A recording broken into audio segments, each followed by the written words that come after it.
नमस्कार, मैं हूं सदफ जमीर और आप देख रहे हैं इंडियन प्रेस हाउस। 2 महीने पहले मेरठ में एक दलित युवती की हत्या होती है। परिवार और कई दलित संगठन न्याय की मांग को लेकर प्रदर्शन करते हैं। फिर एसएसपी अविनाश पांडे इस पूरी कहानी में केंद्र में आ जाते हैं, क्योंकि जो तस्वीरें आई उसमें यह दिखा कि वो हिरासत में लिए गए प्रदर्शनकारियों को पीट रहे हैं। यहीं से ये पूरा मामला तूल पकड़ता दिख रहा है, क्योंकि सवाल उठ रहे हैं कि जब आपने प्रदर्शनकारियों को हिरासत में ले लिया था, फिर उन्हें क्यों पीटा गया? क्या कानून ये इजाजत देता है? वीडियो वायरल हुआ तो सवाल उठने लगे कि क्या एक वरिष्ठ आईपीएस अधिकारी से ऐसी कार्यवाही की उम्मीद की जा सकती है? इसके बाद एसएसपी अविनाश पांडे ने कहा कि जो मेरे समर्थन में हैं वो 1 पेड़ लगाएं और जो मेरे विरोध में हैं तो वो 2 पेड़ लगाएं। कुछ लोगों ने इसे माहौल हल्का करने की कोशिश बताई तो कई लोगों ने कहा कि इतने संवेदनशील मामले में इस तरह की टिप्पणी उचित नहीं है। इसी बीच हिंदू रक्षा दल के प्रमुख पिंकी चौधरी एसएसपी के समर्थन में सामने आए। उनका कहना था कि पुलिस ने ये कानून व्यवस्था बनाए रखने का काम किया है और अधिकारियों को राजनीतिक दबाव में नहीं आना चाहिए। दूसरी तरफ विपक्ष ने इसे बिल्कुल अलग नजरिए से देखा है। समाजवादी पार्टी के अध्यक्ष अखिलेश यादव, बीएसपी प्रमुख मायावती, कांग्रेस और कई अन्य विपक्षी पार्टियों ने पुलिस की कार्यवाही पर सवाल उठाए हैं। किसी ने निष्पक्ष जांच की मांग की है तो किसी ने दलितों की सुरक्षा का मुद्दा उठाया है, तो किसी ने कहा है कि इस पूरे मामले की सरकार को जवाब देना चाहिए। तो क्या यह सिर्फ कानून व्यवस्था का मामला है या फिर दलित न्याय, पुलिस की जवाबदेही और राजनीति तीनों अब एक दूसरे से जुड़ चुके हैं? इन्हीं सवालों पर बात करने के लिए हमारे साथ आज खास मेहमान मौजूद हैं। सीनियर जर्नलिस्ट नवल कांत सिन्हा जी और अम्बेडकरवादी गौतम रानी सागर जी, आपका बहुत बहुत स्वागत है हमारे प्रोग्राम में। सबसे पहले मैं रुक करूंगी गौतम रानी सागर जी आपकी ओर। सागर साहब, जिस तरह एसएसपी अविनाश पांडे का वीडियो वायरल हुआ और फिर उन्होंने 1 पेड़ लगाइए 2 पेड़ लगाइए वाला बयान उनका सामने आया, तो आप इसको किस तरह से देखते हैं? सबसे पहले सदफ जी, आपका अभिवादन। बहुत दिनों के बाद नवल कांत जी जुड़े हुए हैं, उनका विशेष तौर पे अभिवादन। जिस मुद्दे को आप देख रही हैं, पेड़ लगाने का मसला नहीं है। मसला ये है कि पागलपन करने के बाद उस जो डैमेज हुआ है उसको कंट्रोल करने की एक कुत्सित चाल है। प्रश्न ये उठता है कि आपने वीडियो जो वायरल हुआ है, जिस तरह का व्यवहार उस दिखाया गया है, यकीन मानिए कोई सिपाही भी नहीं करता, होमगार्ड जरूर कर सकता है। अब प्रश्न ये उठता है कि क्या वो होमगार्ड था? जो व्यक्ति डिटेंड कर लिया गया हो, डिटेंड करने के बाद जाकर के दरवाजा उसका खोल करके उसे पीटना, यह लगता है कि निश्चित तौर पे वो व्यक्ति या तो मानसिक असंतुलन से पीड़ित है या फिर वो नशेड़ी है।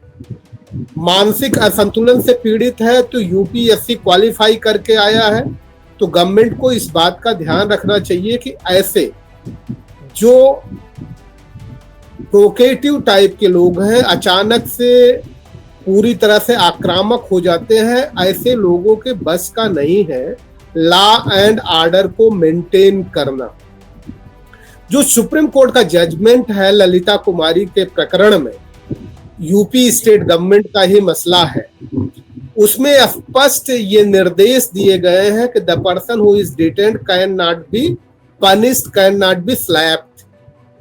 तो इसका मतलब अगर एसएसपी है, वो अगर होमगार्ड नहीं है, एसएसपी हो तो निश्चित तौर पर पढ़ा होगा। यूपीएससी एग्जाम क्वालिफाई करने वाले लोगों को ये माना जाता है कि वो बड़े ही संतुलित लोग होते हैं। उन पे देश के कानून व्यवस्था चलती है, सत्ता तो आती है जाती है, वो चलता रहता है, वो बड़ी प्रक्रिया नहीं है। और जिस तरह से ये उसके पक्ष में जब आरोप लगने लगे, जब वो वायरल हो गया, ये बातें उठाई जानी कि वो क्रिमिनल लोग थे, तो मुझे लगता है कि यह व्यक्ति निश्चित तौर पे नशेड़ी था। इसलिए नशेड़ी था कि क्रिमिनल लोग धरना प्रदर्शन करेंगे क्या? लोकतंत्र में जो क्रिमिनल लोग हैं, आज तक कभी भी ऐसा दुस्साहस नहीं होगा क्रिमिनल लोग धरना प्रदर्शन करेंगे। वो जो कह रहा है कि डिस्ट्रिक्ट मजिस्ट्रेट के ऑफिस के सामने धरना प्रदर्शन कर रहे हैं, और जिस तरह से पैर से उसने पानी की बोतल जब लाठी चार्ज किया होगा तो जाहिर सी बात है सब छोड़ के भागे जिस तरह से पानी की बाटल को उसने पैर मारा है, तो आप ये मान सकते हैं कि वो व्यक्ति कितना असंतुलित रहा होगा, मानसिक तौर पे असंतुलित रहा होगा, या नशे में इतना धुत रहा होगा कि उसे अपने रुतबे का ध्यान था या नहीं था। भारतीय संविधान में कानून और व्यवस्था को सुरक्षित रखने की जिसकी जिम्मेदारी है एसएसपी की, उस गरिमा को कहीं से वो अनुपालन नहीं कर रहा था। अब आकर के तमाम लोगों पे जाकर के एफआईआर दर्ज कर देना, तो ये लगता है कि अपने आप को बचाने का प्रयास है। ऐसी स्थिति में जो वीडियो वायरल हुआ, अगर हम और नवलकांत जी यही मारपीट कर लें तो हमारे आप नवलकांत जी दोनों को ऊपर एफआईआर हो जाएगी, चाहे 107-16 की ही क्यों न हो जाए। तो ऐसी स्थिति में जो व्यक्ति डिटेन करके पुलिस वैन में रखा गया, उसको जाकर के एसएसपी मारता है। अभी तक सरकार, उत्तर प्रदेश सरकार ने ये डायरेक्शन नहीं जारी किया कि उसको एफआईआर किया जाए। तो निश्चित तौर पे अब ये प्रश्न उठता है, क्या वह जो कुछ भी कर रहा था अविनाश पांडे, वो शायद गवर्नमेंट के लिए नाम उसका भले ही अविनाश पांडे हो और उत्तर प्रदेश सरकार ने शायद उसको अविनाश ही मान रखा हो, लेकिन अब वो विनाश करके ही मानेगा। इसलिए गवर्नमेंट को समय के पहले ये तय कर लेना चाहिए कि सेक्शन 173 जो बीएनएस की धारा है 173(4) के तहत उसके खिलाफ एफआईआर दर्ज होनी चाहिए, उसे सस्पेंड और टर्मिनेट किया जाना चाहिए और जेल तो अवश्य भेजा जाना चाहिए। अगर ऐसा नहीं होता है तो निश्चित तौर पे मान लीजिए कि फिर अभी आपने एक घटना देखी कि सुप्रीम कोर्ट में एक एडवोकेट जब पूरी तरह से प्रताड़ित हो जाता है तो ये मतलब अपशब्दों का प्रयोग करते हुए वो अपना पिटीशन फेंक देता है और ये बोलता है सीजीआई को दे देना। तो ये समझ लीजिए खाकी वर्दी की ये पब्लिक इज्जत कर रही है। अगर इसी तरह की घटनाएं बढ़ेंगी तो जिस दिन पब्लिक खाकी वर्दी की इज्जत करने की बजाय उनसे अपने अपने मान का बदला लेने की कोशिश करने लगेगी, तो इस देश की कानून व्यवस्था चरमरा जाएगी। और हम और आप जो लोग कानून के अनुपालन में लगे हुए लोग हैं, लॉ अबाइडिंग पर्सन हैं, वो नहीं चाहेंगे कि कानून इस तरह से बिगड़े कि ये पूरा देश गृह युद्ध की तरफ आगे बढ़ जाए। जी नवल जी, आप वरिष्ठ पत्रकार हैं, लंबे समय से आप सरकार और प्रशासन को देखते रहे हैं। आप इन तस्वीरों को और इस बयानों को किस तरह से देखते हैं? नहीं, मैं तो बात शुरू करूंगा गौतम राणे साहब, जो इनको मैं अक्सर सुनता रहता, बहुत सदी बहुत अच्छे ढंग से बात करते हैं और वो जिस पीड़ा की तरफ इशारा कर रहे हैं, जिस अन्याय की तरफ इशारा कर रहे हैं, निश्चित रूप से वो बहुत सोचनीय है। और मैं तो वो तो आईपीएस की बात कर रहे थे, मैं तो सिपाही की बात से शुरू करूंगा। एक सिपाही की जब भर्ती होती है तो पहली बात उसको एक परीक्षा पास करनी होती है और उसको फिजिकल परीक्षा भी पास करनी होती है। उसके बाद ट्रेनिंग होती है और उस ट्रेनिंग में सिखाया जाता है कि आपको कैसे अपने को संयत रखना है, कूल रखना है। और कोई आक्रोशित व्यक्ति है या उत्साहित व्यक्ति है या उसके बाद भीड़ है, उस भीड़ में जो लोग जिस तरह का व्यवहार कर रहे हैं उस पर नियंत्रण पाने के लिए क्या करना चाहिए, कैसे करना चाहिए, ये सिपाही को सिखाया जाता है। सिपाही के ऊपर का पद होता है दरोगा, तो दरोगा भी इनसे सबसे सीख के निकलते हैं और उसके बाद इंस्पेक्टर बनते हैं। उसके ऊपर जो पीपीएस ऑफिसर्स होते हैं उनको भी इस तरह की ट्रेनिंग होती है और आईपीएस को तो सबसे अच्छी ट्रेनिंग होती है। और जो साइकोलॉजिकल कैसे ट्रीट करना है, आपको किस तरह का बिहेव करना है, किस तरह से किस परिस्थितियों में क्या आपको करना चाहिए, उसकी बाकायदा जो पूर्व अधिकारी होते हैं या विषय के एक्सपर्ट होते हैं वो सिखाते हैं। और आईपीएस में आप सब जानती हैं कि वो परीक्षा में वहां पे पहुंचना आसान नहीं होता है। और ये जो अविनाश पांडे हैं ये तो पहले इंजीनियरिंग की, इंजीनियरिंग के बाद आईपीएस बने और उसके बाद इनको डीजीपी मेडल भी मिल चुका है। तो जाहिर सी बात है कि इतना व्यक्ति जिससे बहुत समझदारी की अपेक्षा थी, उसका जिस तरह का व्यवहार है, मैं मान सकता हूं कि जो भीड़ इकट्ठा हुई और वो अगर परमिशन नहीं मिली उसके बावजूद धरना प्रदर्शन के लिए पहुंच गई, तो ये बताइए कि अन्याय हो रहा है उसके जिम्मेदार तो पुलिस ही है। और पुलिस के खिलाफ लोग, जब 2 महीने से कुछ नहीं हुआ, तो ये अपनी बात रखने की कोशिश कर रहे थे, अपनी बात बताने की कोशिश कर रहे थे। उसको सुनने की बजाय उनको रोकने की कोशिश हुई, और इसी में भीड़ होती है तो हंगामा होता है। मैं मान सकता हूँ कि इसमें लोग हिंसक होंगे, मैं मान सकता हूँ कि वहाँ पे जो डीएम का कार्यालय का गेट है उसको तोड़ दिया गया होगा। मैं मान सकता हूँ कि बहुत ज्यादा हंगामा हो रहा होगा, और बहुत ज्यादा हंगामा हो रहा है। जब भीड़ को नियंत्रण करने की कोई तरीका ही नहीं बचता है तो सबसे अंत में लाठीचार्ज होता है। अब वहां पे जाहिर सी बात है, लाठीचार्ज होती है, लोगों को चोट भी लग सकती है। लेकिन सबसे बड़ा सवाल तो ये है कि जिन लोग को आपने पकड़ लिया था, जिनको आपने जो है बैंक पे लाद दिया था, उन लोग को पीटना ये वहशियाना हरकत है। और निश्चित रूप से ये तस्वीरें जिसने भी देखी, और मैं तो कहूंगा कि जो राजनेता हैं, पॉलिटिक्स में जो सरकार चला रहे हैं, उनको तो विशेष रूप से ऐसी तस्वीरों को देखनी चाहिए, क्योंकि सबसे बड़ा इफेक्ट तो उन्हीं में पड़ेगा, क्योंकि अगले साल चुनाव है। और ये स्थिति बड़ी गंभीर है। और इसको अगर एक अलग चश्मे से देखिए तो ये देश आजाद क्यों हुआ था? ये देश आजाद इसलिए हुआ था कि हर व्यक्ति को अपनी बात कहने का हक था। हर व्यक्ति को अगर वो किसी चीज से संतुष्ट नहीं तो उसका विरोध करने का हक था। और इसके अलावा न्याय, पहले अंग्रेजी न्याय था, हम लोग दास थे, लेकिन न्याय की उम्मीद इसी आजाद सरकार में की जा रही थी ना। तो ये बताइए कि ये घटना कितनी दुर्भाग्यपूर्ण है, और अब तक जिस अधिकारी पे कार्रवाई होगी, इसको सस्पेंड किया जाना चाहिए, अन्य कार्रवाई होनी चाहिए, जो साक्षात दिख रहा है, प्रथम दृष्टया दिख रहा है, वो होने के बजाय वो ट्वीट कर रहा है कि पेड़ लगाएं, ऐसी अनर्गल बातें करना, ये बताता है कि ये बहुत गंभीर मसला है। और आप थोड़ा सा मेरी नजर से देखिए, मैं सोच रहा था कि अगर ये जो एक दलित बेटी के संग हुआ और दलित उतरे को लेकर के, अगर और जो हमला हुआ कि अविनाश पांडे की जगह अविनाश यादव होता, तब भी क्या इसी तरह के माहौल होता, या इसी तरह उनके खिलाफ कोई कार्रवाई नहीं होती? तो ये मैसेज भी नहीं जाना चाहिए कोई जाति विभेद किया जा रहा है। और दलितों को तो लंबे समय से अत्याचार झेला है, तो उनको बात तो और भी गंभीर मानी जाती है। संविधान में प्रावधान, संविधान में तमाम धाराएं हैं, कानून में तमाम धाराएं हैं कि उन पे सख्त कार्रवाई होनी चाहिए, ताकि इस तरह की जो घटनाएं वो ना बढ़े। लेकिन जिसको कार्रवाई करनी चाहिए अगर वो वही इस तरह की हरकत करेगा तो ये बड़ी समस्या का सबब होगा सदन। सागर जी, विपक्ष भी लगातार सरकार को घेर रहा है। अखिलेश यादव, मायावती, कांग्रेस सभी पुलिस की कार्रवाई पर सवाल उठा रहे हैं। एसएसपी साहब ने इसे राजनीतिक मुद्दा बना दिया है क्या? सदा पहली बात तो आप ये समझिए कि जहां तक आपने नाम अखिलेश यादव और बहन मायावती जी का लिया है, तो एक वर्ड आपने सुना होगा, अंडर टेबल डील। ये अंडर टेबल डील चल रही है।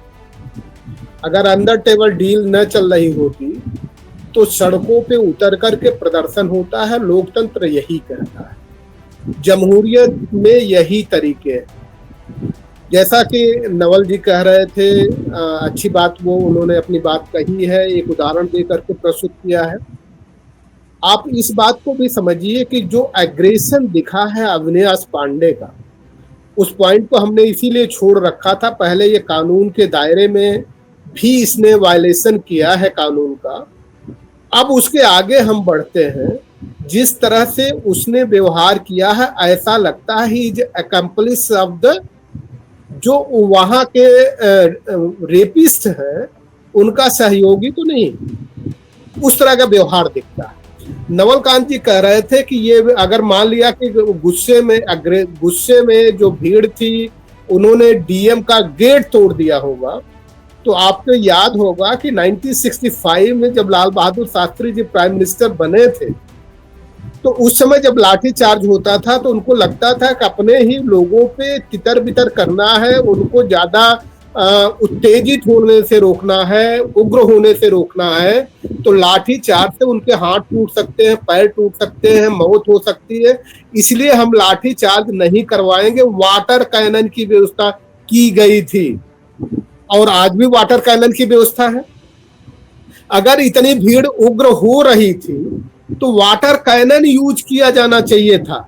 और वाटर कैनन यूज करने के बाद ऑटोमेटिकली जो भीड़ थी, उसमें बहुत ज्यादा भीड़ नहीं थी, वो भीड़ तितर बितर हो जाती, आप आराम से कंट्रोल कर सकते थे। आज भी आपके पास, पुलिस के पास घोड़े हैं, घोड़े भी दौड़ाए जाते हैं भीड़ में तितर बितर करने के लिए। भीड़ को घोड़े इसलिए दौड़ाए जाते हैं कि घोड़े किसी के व्यक्ति के पैर पे पैर नहीं रखते। आप देखे होंगे वो इतने ट्रेंड होते हैं कि लोगों को इधर उधर जो है अपना मुंह चलाते हुए चलते हैं, लेकिन हिननाते हुए चलते हैं, लोग भाग जाते हैं, लेकिन एक घोड़ा कभी किसी व्यक्ति के पैर पे अपना पैर नहीं रखता है। ये सब ट्रेंड किए जाते हैं। तो लोकतंत्र में और खासतौर से जमहूरियत का जो मुल्क है, वो भीड़ को तितर बितर करने की ये तरीके हैं। लेकिन अविनाश पांडे ने जो व्यवहार दिखाया है, जो एटीट्यूड अपना दिखाया है, उससे ये लगता है कि वो कहीं न कहीं जो अपराधी हैं, अपराधियों से उनकी संलिप्तता है। या तो अपराध में संलिप्त है या अपराध को ढकने के लिए वो संलिप्त है, इसीलिए उसका इतना एग्रेशन है। अदरवाइज आज तक कोई भी यशस्वी ऐसा नहीं दिखा है कि जो अग्रेशन इस तरह से वहां जो धरना स्थल है वहां दिखाया हो सकता है कुछ लोगों से वो रुष्ट हो, तो रुष्ट होने के बाद जब धरने को तितर बितर कर देता है तो उसके खिलाफ तमाम मुकदमे दर्ज करा करके प्रेशराइज करता है। वो अलग तरीके हैं, वो पुलिसिया लहजा है, जबकि लोकतंत्र में ऐसा होना नहीं चाहिए। इंडियन कॉन्स्टिट्यूशन में ऐसा कहीं नहीं दिया गया है। लेकिन आप ये देख लीजिए कि आजकल खासतौर से इस गवर्नमेंट की पुलिस कितनी बेलगाम है, प्रशासन कितना बेलगाम है, आप बेहतर समझ सकते हैं। आप ये भी जान लीजिए, मैं उसके प्रमाण तो नहीं दे सकता, लेकिन ये सच भी है, भ्रष्टाचार इतने चरम पे है कि आप कल्पना नहीं कर सकते। पूरे के पूरे बेलगाम लोग हैं, कौन क्या कर देगा। एक घटना उसी से संबंध करते हुए एक घटना मैं बता रहा हूँ। मुरादाबाद में एक घटना हुई, सानिया, उसके साथ रेप हुआ। रेप होने के बाद जब उन्हें घर वालों को बताया तो चूंकि मसला घर का था तो घर वालों ने दबाने की कोशिश की। उसने कहा कि नहीं, ये गलत मेरे साथ हुआ तो एफआईआर होनी चाहिए। एफआईआर के लिए उसने एसएसपी मुरादाबाद को पहले थाने को दिया, एसपी मुरादाबाद को दिया। हमने 2 बार डीआईजी को फोन किया, डीआईजी ने 2 बार, मुनिराज जी है, 2 बार ऑर्डर किया। अब वो इंस्पेक्टर कोतवाली का जो मुरादाबाद का है, वो बुला करके पीड़िता को कहता है कि मैं तुम्हारे पैर पकड़ता हूं, मैं एफआईआर नहीं कर पाऊंगा। अब आप अंदाजा लगा लीजिए ना कि क्या बात रही होगी। मैं इससे इसलिए कनेक्ट कर रहा हूं कि इसी तरह की घटनाओं को जब हम नजरअंदाज करते हैं तो घटनाएं बड़ा रूप धारण कर लेती हैं, क्योंकि अपराधियों की मानसिकता बढ़ती है, मनोबल बढ़ता है। अब जब अपराधियों का मनोबल बढ़ेगा तो वो सबक सिखाने के लिए, जो पीड़िता है, अपना ईगो ठंडा करने के लिए, सबक सिखाने के लिए कोई न कोई मार्ग अख्तियार करते हैं। इसलिए हमें ये देखना चाहिए कि गवर्नमेंट को, उत्तर प्रदेश गवर्नमेंट को इस बात की जांच करानी चाहिए कि अविनाश पांडे अपराधियों से किस तरह संलिप्त है, उनको संरक्षण देने के नाम पर संलिप्त है या अपराध में ही संलिप्त है। ये जांच का विषय। सागर जी, इनके समर्थन में भी लोग उतर रहे हैं। पिंकी चौधरी जैसे लोग जो हैं वो एसएसपी के समर्थन में हैं, और क्या कहते हैं, इसकी क्या जांच होनी चाहिए? खुलकर लोग समर्थन कर रहे हैं, क्या वो सही है? सदब जी, मैं स्ट्रेट फॉरवर्ड व्यक्ति हूँ। ये समर्थन करने वाले लोग इसलिए हैं कि कभी हम गलत करेंगे और वो एसएसपी रहेंगे, आज नहीं रहेंगे, कल रहेंगे, पुलिस महकमे में रहेंगे तो हमारी मदद करते नजर आएंगे। वो इसलिए जो है अपने निजी फायदे के लिए उनका समर्थन कर रहे हैं, निजी फायदे के लिए एक अवसर, इस आपदा में अवसर की तलाश में है कि अवसर बन जाएगा तो आज नहीं कल उस अवसर को कैच कर लेंगे। जी, नवल जी, ये बताइए कि सोशल मीडिया पर काफी पोस्ट ऐसे देखे गए हैं। एक पोस्ट ऐसा था कि मुजफ्फरनगर की उसमें घटना थी जिसमें कावड़ ले जा रहे थे कुछ लोग, पुलिस के साथ उसकी बहस हो गई थी, लेकिन वहां की पुलिस ने मतलब इस तरह का रवैया नहीं दिखाया था जिस तरह की मेरठ की पुलिस ने दिखाया है। ऐसे में पुलिस की कार्यशैली पर भी सवाल उठ रहे हैं कि क्या पुलिस अलग अलग व्यवहार करती है। इस पर नवल जी क्या कहेंगे आप? देखिए, पुलिस की कार्यशैली पर ही नहीं, वहाँ के जो नेतृत्व और पुलिस का नेतृत्व यानी अविनाश पांडे पे सबसे बड़ा सवाल है। पहली बात तो ये है कि पुलिस में जितने भी मातहत लोग होते हैं वो किसके निर्देश पे काम करते हैं। जाहिर सी बात है कि जब जहाँ पे खुद स्पॉट पे एसएसपी मौजूद हो, तो वो जो निर्देश देगा उसका पालन करना ही पड़ेगा। लेकिन पूरी को पूरी जिम्मेदारी अविनाश पांडे की थी, और जिस तरह से गौतम जी ने भी एकदम स्पष्ट तरीके बताया कि कैसे कैसे तरीके से निपटा जा सकता था। तो जो पुलिस में नहीं है, हम हैं या गौतम जी हैं या सदैव आप हैं, तो हमको ये समझ में आ रहा है कि ऐसा नहीं होना चाहिए था। तो किस तरह से अविनाश पांडे ने किया, ये बहुत ही शर्मनाक और बहुत ही गंभीर घटना है। और मैं तो ये उम्मीद करूंगा कि सरकार इस पे जो है सख्त कार्रवाई करे और निर्णय ले, क्योंकि अंततः कोई अधिकारी जिम्मेदार नहीं होता है, क्योंकि अधिकारी की तो नौकरी लगती है तो वो जो उसके रिटायरमेंट की उम्र रहता है वो हटेगा, लेकिन सरकारों की उम्र तो 5 ही साल होती है। और अगर सरकार को ऐसी चीज़ों को बढ़ावा मिलता रहा तो ज़ाहिर-सी बात है कि सरकार के लिए नुकसानदेह होगा। ये बहुत ही गंभीर मसला है और इस पे सख्त एक्शन लिया जाना चाहिए, और एक्शन इसलिए भी लिया जाना चाहिए कि एक मैसेज जाए कि कोई भी व्यक्ति जो गलत करेगा उसके खिलाफ कार्रवाई होगी, तो उससे शासन व्यवस्था और अच्छी हो सकती है। लेकिन समस्या है कि इस मामले में पॉलिटिक्स भी घुस गई है। अब जी। ये माना जा रहा है कि चंद्रशेखर वहाँ पे जो आंदोलन हुआ उसको बढ़ावा देने में प्रमुख लोगों में से थे। दूसरी तरफ आज मायावती का ट्वीट आया है, वो तो वो कह रहे हैं कि जो बीएसपी का 2027 का मिशन है, उसको खराब करने के लिए इस तरह के प्रदर्शन किए जा रहे हैं। और ये बात तो सही है कि हिंसा की जगह कहीं पे नहीं है, प्रदर्शन में हिंसा होनी भी नहीं चाहिए, यहाँ तक तो मान सकते हैं। लेकिन किसी ऐसी परिस्थिति में जहाँ पे एक बेटी की हत्या हो जाती है, वहाँ पे मैं उम्मीद जता रहा था कि मायावती जी का बयान उसके संबंध में आएगा, लेकिन वो तो मुझको लग रहा है कि वो तो पुलिस के पक्ष में एक तरह से बोल रही हैं। तो ये जो राजनीति है, ये राजनीति हर जगह नहीं घुसनी चाहिए। जब किसी के संग अन्याय हो तो अन्याय के खिलाफ हम सबका खड़ा होना फर्ज है, और उसको किसी पॉलिटिक्स के नजरिए से देखना भी चाहिए। अगर पॉलिटिक्स के नजरिए से भी देखें तो बीजेपी खुद चाहती है कि दलित उनके संग खड़े हो, और जाहिर सी बात है कोई भी पॉलिटिकल पार्टी अपना दलित वोट बैंक, एक बहुत बड़ा वोट बैंक अपने साथ रखना चाहता है। और लेकिन ऐसी घटनाएं होंगी तो जाहिर सी बात है कि ये सरकार के लिए बहुत नुकसानदेह है। लेकिन सबसे ज्यादा तो मैं चौंका मायावती ने जो ट्वीट किया है उसको देखकर। तो सर, सागर जी, मेरा एक और सबसे बड़ा और आखिरी सवाल है कि उत्तर प्रदेश में चुनाव का माहौल अब बनने लगा है, तो क्या इस तरह की घटनाएं चुनाव में एक बड़ा मुद्दा भी बन सकती हैं? देखिए, अब चुनावी मुद्दे तो बहुत सारी चीजें बनती रहती हैं, और वो तब काम करती हैं जो चुनावी मुद्दे, जब चुनाव स्वतंत्र और निष्पक्ष, जब चुनाव कंप्रोमाइज्ड हो तो कोई मुद्दे काम नहीं करते। नवल जी बहन जी की बात कर रहे थे, तो इसमें कोई दो राय नहीं कि बीएसपी जब बनी थी, माननीय कांतीराम जी ने बनाया था, तो उसका नाम उसका फुल फॉर्म रखा था, बीएसपी का एब्रिविएशन का जो फुल फॉर्म रखा था उसका रखा था बहुजन समाज पार्टी। लेकिन जैसे ही ये बहन जी के कब्जे में आ गई बीएसपी,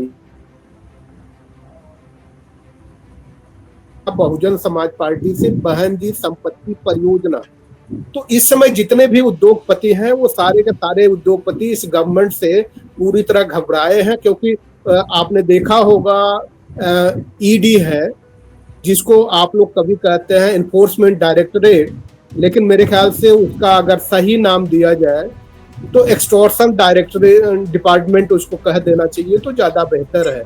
तो बहन जी संपत्ति परियोजना इस समय एक्सटॉर्शन डिपार्टमेंट से भयभीत है, और वो कुछ भी अब अपने मन से नहीं बोलती हैं, वो सीधा सीधा वही बोलती हैं जो आरएसएस के हेडक्वार्टर से लिख करके आ जाता है, उसी को पढ़ देती हैं।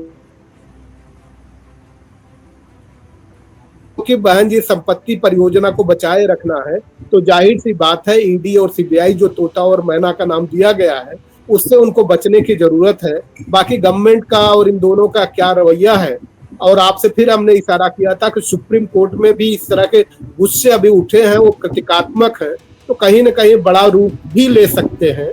तो इसलिए हम आपसे कहना चाहते हैं कि इस समय देश बड़े ही संदिग्ध स्थिति से गुजर रहा है। देश किसी भी तरह से गृह युद्ध की तरफ नहीं बढ़ना चाहिए, कलह बहुत ज्यादा नहीं बढ़ना चाहिए, क्योंकि गृह युद्ध बढ़ा तो दिक्कत हो जाएगी। नवल जी कह रहे थे हमारा देश जो आजाद है, हम उसमें अपने